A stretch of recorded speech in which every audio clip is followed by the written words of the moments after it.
Mananda Mui. Filhos bem-amados, eu lhes apresento a minha bênção. Eu venho prosseguir nossas trocas. Passar da dualidade à unidade é o objetivo de toda a vida. A dualidade é problema. A unidade é solução. Superar a dualidade é superar o problema. Os problemas é passar à unidade. Na unidade não há tomada para os problemas. Na unidade não pode existir, mesmo na encarnação, problema que não tenha solução. Porque a própria unidade é fonte de solução. A unidade é uma muralha contra os problemas. Na unidade, nada pode afetar seu corpo, seu mental, suas emoções. Suas estruturas todas, inteiras, estão voltadas para o divino, para a luz que está em vocês. Não pode haver zonas de sombra e zonas de problemas. O mundo no qual vocês vivem passa seu tempo a encontrar soluções para problemas que não são a solução. Um problema é rapidamente substituído por outro, e assim vai em suas vidas, enquanto vocês não tiverem realizado a unidade que vocês são. A unidade é o amor reencontrado. A unidade é a alegria interior. Essa alegria interior não se deixa corromper por qualquer elemento exterior, qualquer que seja. Todo ser humano, a partir do momento em que entra na encarnação, desposa a dualidade e, portanto, desposa os problemas. Então, de acordo com os seus karmas, de acordo com as ações que vocês produzem, os problemas são mais ou menos importantes. Alguns vão afetá-los durante toda a sua vida, eles são chamados, então, recorrentes. Outros problemas requerem uma reflexão e obrigam-nos a refletir para encontrar uma solução. Mas, nesse caso, qualquer que seja seu nível de reflexão, um problema é rapidamente substituído por outro problema. De fato, a dualidade é problema. A encarnação é problema. Toda alma humana, quer ela o aceite ou não, é encarnada para encontrar uma solução. A solução é, ao mesmo tempo, realização e porta de saída, ao mesmo tempo permanecendo na encarnação. A tradição vedântica chamou ao despertar, outros chamam na iluminação. Entretanto, enquanto os problemas afetam-nos, vocês não encontraram a unidade. Viver na unidade é viver sem problemas. Viver na alegria e no amor não deixa qualquer lugar para a emergência de um problema, qualquer que seja. Em resumo e em conclusão, todos os problemas são apenas a ausência de unidade, quaisquer que sejam, tanto ao nível de seu corpo como de suas emoções, como de seu mental. O problema requer uma solução. A solução existe no mundo dual, é claro, senão, todas as doenças seriam mortais, senão, todos os problemas perdurariam. Mas, de problema em problema, vocês não resolvem a solução final, porque a solução final pertence a outro estado de dimensão, a outro estado de vida, ao qual vocês não têm acesso enquanto não realizam seu pleno potencial de divindade, despertar, iluminação. Pouco importam as palavras que vocês empreguem.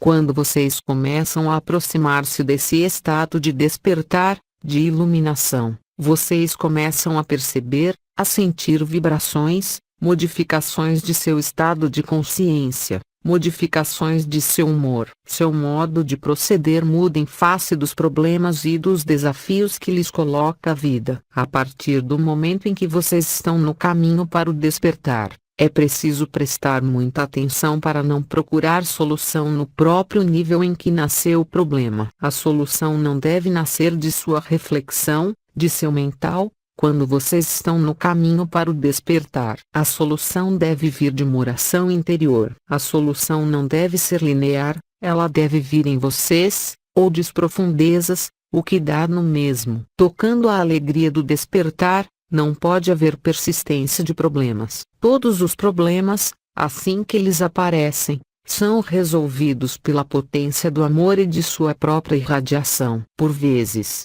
alguns problemas estão aí, também, para levá-los para as portas do despertar. Seu trabalho da dualidade à unidade existe desde que o mundo é mundo em encarnação, mas existem períodos privilegiados, nos quais a solução está muito próxima. Vocês estão nesse período restrito, chamado, segundo alguns, fim de ciclo, como eu chamei, ontem, fim do Kali Yuga. A solução bate à sua porta aí, no entanto, vocês não a veem, porque continuam a servir-se de ferramentas ultrapassadas, que são seu mental e sua reflexão. Ora, lembrem-se de que o mental não lhes dará, jamais, a solução. É o que ele os faz crer, muito habilmente, aliás. E sua formação intelectual, educacional condiciona, em vocês, o reflexo do apelo ao intelecto para resolver um problema, qualquer que seja. Eu não falo, obviamente, de problemas ligados às leis da matéria. Para parar a água, é preciso fechar a torneira, isso parece lógico. Não é o mesmo em seu sistema que vive como em todos os sistemas vivos. Os condicionamentos visam fazê-lo servir-se, exclusivamente, da ferramenta mental para resolver as problemáticas. Isso começa muito jovem, e prossegue durante toda a sua vida, fazendo-os perder o sentido e o fio de seu despertar. Então, se quiserem, vou propor-lhes, nesta tarde, dar-lhes os elementos que os aproximarão da solução, ou seja, que os aproximarão do despertar. Todo ser humano em encarnação vive e experimenta problemas em diferentes setores de sua vida. Esses problemas existem para conduzi-los para o despertar, mas, eu repito, os condicionamentos vividos impedem-nos, pela intervenção de seu mental e de suas emoções, de aceder ao despertar.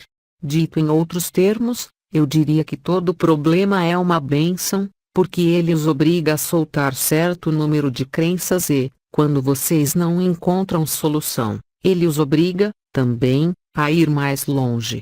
Então, nesse percurso da dualidade à unidade, que, eu os lembro, quando da abertura do coração, provoca uma transformação imediata, além do tempo, além do próprio espaço de seu corpo. Entretanto, existem técnicas que vocês aplicam com suas diferentes ferramentas, que vocês têm à disposição, também, para aproximá-los de seu coração.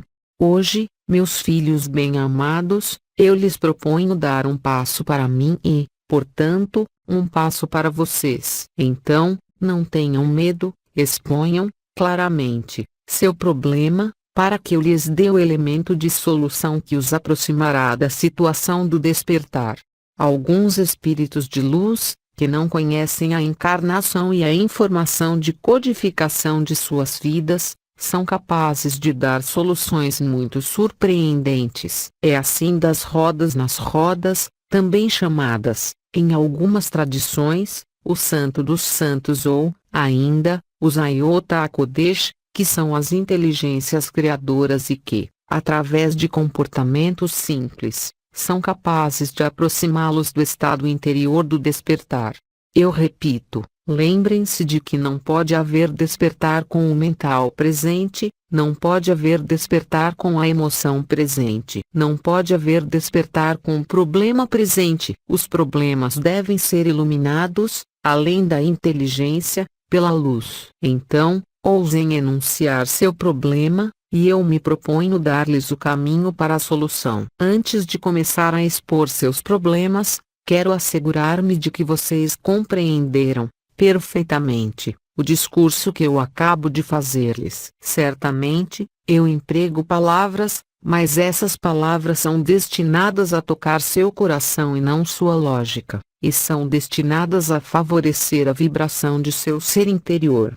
Então, primeiramente, vocês têm interrogações em relação ao que eu acabo de dizer? Questão: eu tenho a impressão de que, antes de nascermos, nós estávamos na unidade e, desde nosso nascimento e da tomada de consciência do exterior, vivemos na dualidade.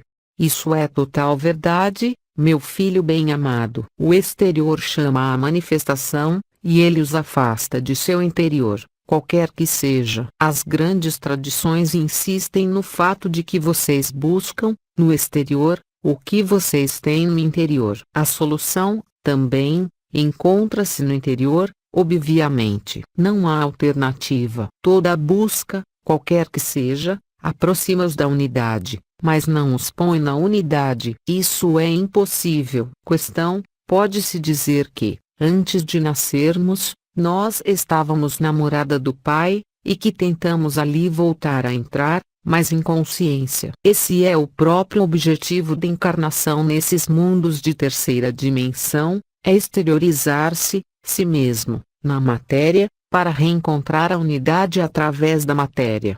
Vocês são missionados, mas a única missão que vocês têm, todos, eu digo, efetivamente, todos, é reencontrar a luz. Não há missão exterior. Crer que vocês são missionados para ajudar aos outros, que são missionados para transmitir alguns ensinamentos é um erro. A única missão que vocês têm é a de encontrarem-se, a si mesmos. Questão: nesse mundo tudo é, portanto, dualidade. Sim, e esse problema é sem fim. Ele põe em competição a luta para a própria sobrevida. Ele põe em competição uns e os outros, no grupo e fora do grupo. Ele põe em competição os elementos da natureza. Ele põe em competição absolutamente tudo. Ora, o amor não é uma competição. A competição é um problema. Alguns, mesmo, divertem-se com a competição, porque eles são vencedores um dia, e o mental os faz crer que serão vencedores sempre. Isso é falso, evidentemente. Questão: só a luz pode dominar esse mental. O mental não pode ser dominado pelo mental. O mental não pode ser dominado pela consciência inferior. O mental não pode ser dominado pelas emoções. A mestria do mental começa a encontrar-se pelo silêncio interior e o silêncio exterior. É claro, é nisso que as meditações foram ensinadas em numerosas tradições, para fazer calar o mental. Se vocês conseguissem fazer calar o mental, ainda que apenas 1/bilionésimo de seu tempo terrestre, então, a luz surgiria no interior de vocês. O que quer dizer, implicitamente, que, mesmo se vocês tenham o hábito de meditar e consigam fazer esse silêncio não é completo, senão, vocês chegariam à iluminação, imediatamente. Questão: esse silêncio é completo durante o período de sono? Não, são outros corpos e outras funções que se põem em movimento, senão, as iluminações sobreviriam no sono. Ora, jamais existiu alguém que tenha vivido uma iluminação completa em seu sono. A iluminação é um ato da consciência pura chamada, na tradição vedântica, Satchitananda. Satchitananda é a morada de felicidade suprema, o momento em que a consciência inunda o consciente, para além do mental, e propicia uma felicidade para além da alegria. É o primeiro momento da iluminação, que corresponde à abertura do coração e do consciente à consciência total. Questão: a oração do coração pode levar-nos a esse estado? A oração do coração é uma devoção. Ela os aproxima da iluminação, mas não pode, em caso algum, conferir a iluminação. Mesmo ela deve calar-se, para propiciar a iluminação. Em contrapartida, uma vez a iluminação encontrada, naquele momento, sim, a oração do coração torna-se perpétua, mas não antes. Questão: as pequenas iluminações que vivemos na vida participam da grande iluminação? O que é uma pequena iluminação? Eu conheço apenas uma única iluminação, aquela que ativa, totalmente, e libera, totalmente, o coração da prisão do corpo e da prisão da terceira dimensão, ao mesmo tempo permanecendo na encarnação. As outras, absolutamente, não são iluminações, são prazeres, o que não é a mesma coisa. Existe apenas uma única iluminação. As pequenas iluminações, assim como você as chama, meu filho, não podem corresponder a uma iluminação. São apenas vislumbres da porta do que há do outro lado, mas, em caso nenhum, isso abre a porta. Isso dá o desejo e a vontade de ir para, mas não propicia o despertar. O despertar requer um trabalho e uma atenção consciente de cada instante. Existem trabalhos energéticos, como vocês fazem, que lhes permitem aproximar-se do despertar, que vão abrir seus chakras, que vão permitir-lhes abrir, mesmo, esse corpo de luz tão desejado. Isso os aproxima da fonte, é claro. Isso lhes confere um estado de alteridade, profundamente diferente do comum dos mortais, mas isso, ainda, não é o despertar. Questão: algumas práticas podem levar à iluminação, como aquelas dos derviches rodopiantes, por exemplo. Elas preparam, mas não são a iluminação. Assim como a meditação ou a oração do coração preparam, mas não são a iluminação. Questão: qual é a diferença entre a abertura do coração do terceiro olho e sua relação à iluminação? A iluminação é um processo que pode sobrevir, a partir do momento em que o mental ou a emoção esteja totalmente ausente, em que a consciência dela mesma percebe-se de que nada mais há que não a consciência. Além, mesmo, das manifestações energéticas, a abertura do terceiro olho confere o que Buda chamou os siddhis. Os siddhis são os poderes da alma, eles são em número de 6, mas isso não é o despertar. A abertura do coração corresponde a outra etapa. A abertura à alma não é a abertura ao Pai. A abertura à luz não é viver na luz. Existe uma gradação, chamada abertura dos chakras, que permite constituir o que vocês chamam o corpo de luz, e o que alguns, aqui, meus filhos, viveram, totalmente.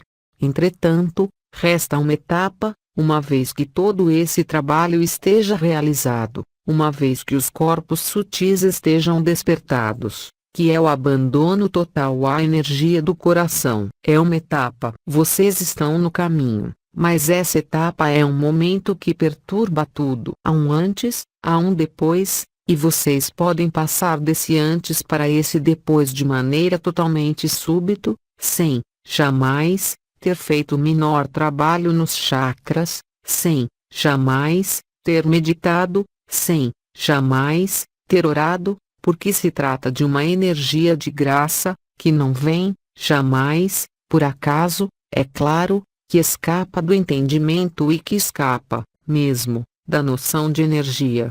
Obviamente, eu repito, a meditação, o trabalho na energia, todo tipo de trabalho que os aproxima de seu centro é útil, por vezes, indispensável, mas não é o próprio despertar. O despertar de que eu falo é o despertar final, e aquele que corresponde ao que é chamada renúncia, e que é, também, em algumas tradições, em especial judaico-cristãs, a crucificação e a ressurreição, o que nada tem a ver com a iniciação, no sentido em que vocês a entendem, e que consiste, simplesmente, em pôr-se no caminho. Trata-se, aqui, da iniciação final, aquela que vai desembaraçá-los de sua necessidade de reencarnação, que queima o corpo causal e que revela a totalidade do espírito em vocês.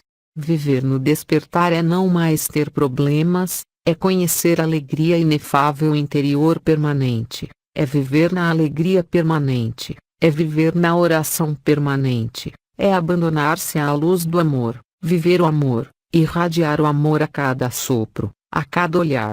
Questão: esse momento do despertar é predeterminado? Ele é predeterminado, na medida em que todo ser humano deve viver isso, mas em uma escala de tempo que eu qualificaria de incomensurável. Entretanto, existem, eu repito, períodos privilegiados, nos quais vocês já estão, há numerosos anos, em que o sopro do Espírito está presente entre vocês, de maneira muito mais importante do que anteriormente.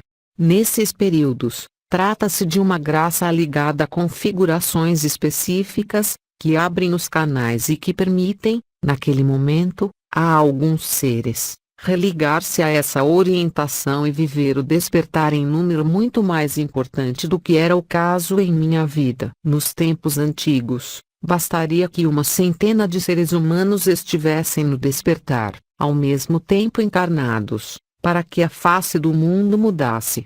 Hoje, a face do mundo muda, porque a energia do despertar está aí, e ela fecunda a Terra, e ela procura, também, naturalmente, fecundar o máximo de seres humanos. Viver o despertar é renunciar aos problemas, renunciar à doença, renunciar aos medos, renunciar às faltas, é viver na plenitude, é viver no instante, não conhecer nem futuro, nem passado. Estar totalmente lúcido e consciente do instante. Viver no instante. É isso o despertar. Questão: o acesso à quinta dimensão provoca o despertar. A porta do despertar é a porta de acesso à quinta dimensão. Não pode haver despertar partindo da terceira dimensão sem ascensão e, portanto, sem transdimensionalidade. É nisso que sua época é abençoada pelos deuses. Vocês sabem,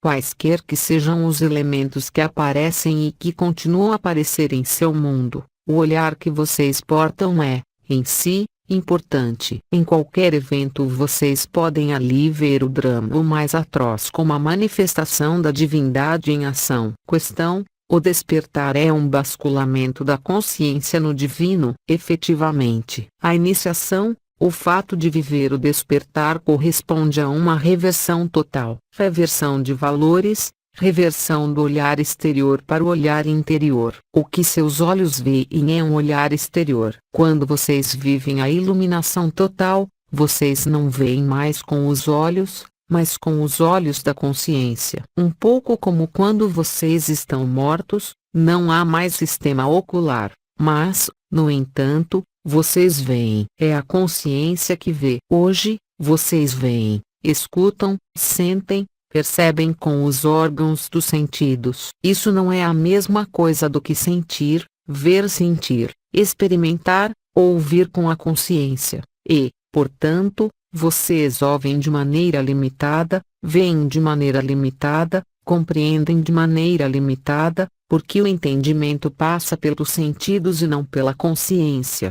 Questão: o terceiro olho permite ter esse olhar interior. O terceiro olho permite ver a alma, mas não o espírito. É uma etapa, mas não é a iluminação. Essa etapa é muito perigosa, porque é nesse nível que se manifesta o ego espiritual que impede, por sua vez, a iluminação. Questão: no despertar, qual é a parte do mérito pessoal? Não é uma questão de mérito, mas uma questão de consciência. Falar de mérito quer dizer que se fez um esforço e um trabalho. O trabalho é importante para aproximá-los disso, mas, mesmo a pessoa mais meritória não viverá a iluminação, se ela não abre sua consciência. Questão: perceber a consciência, assim como você a descreveu, corresponde à onipresença? Sim, é claro. Olhar alguém nos olhos pode fazer-se com o olhar, mas, a um dado momento, a consciência toma a dianteira e mostra-lhes o caminho para o despertar. Quando eu digo que falar e olhar pode fazer-se com a boca ou com os olhos, mas isso pode fazer-se, também, pela consciência, coisa que se realiza a partir do momento em que vocês vivem a iluminação. Questão: isso significaria que o despertar é uma escolha de alma? É uma escolha do espírito, antes de tudo. Questão: a alma, em seu plano, tem uma visão mais aguçada da iluminação, e escolhe as circunstâncias de encarnação em função disso? A alma não vive a iluminação. A alma submete-se à iluminação. Não é, exatamente, a mesma coisa. A iluminação é desencadeada pelo Espírito Divino em si, e não por sua alma. Não temos mais perguntas. Agradecemos. Bem-amados filhos da luz, queiram aceitar e receber, em vocês, todas as graças da luz. Sejam abençoados, sejam amados, e eu lhes digo até muito em breve. Aos 3 Dimension, 10 de agosto de 2008.